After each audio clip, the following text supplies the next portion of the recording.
Hej derude. Jeg er nødt til at lave den her video nu, fordi at Ekstrabladets negative fokus på organdonation er gået for vidt. Jeg er journalist, så er der en del indsamlet omkring, hvordan det fungerer ude på redaktionerne. Og det der sker lige nu, det er, at redaktørernes kamp for at vinde læsere, den får den til at tilsidesætte alt, hvad der hedder moral og anstændighed. Det handler i hvert fald ikke længere om at sige sandheden.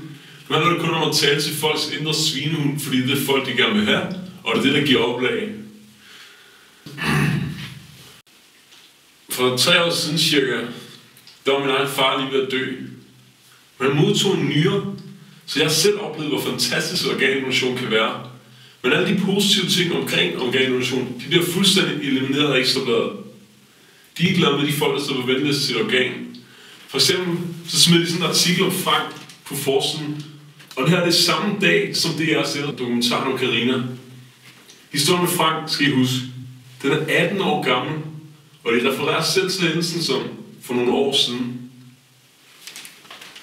Jeg mener virkelig, at Ekstrabladet de fralægger sig hvert det ansvar, de har som medie. Fordi organdonation, det er fandme ikke et emne, man skal manipulere folk til at have en holdning til. For eksempel så opfordrer de også på deres hjemmeside, og det her er lidt dagen efter, at udsendelsen af Karina blev sendt, opfordrer de Nation direkte til at melde sig fra som organdonor. Men de fik åbenbart kolde fødder, for lidt efter 5 minutter cirka, så ændrer de til sammentabsstilling.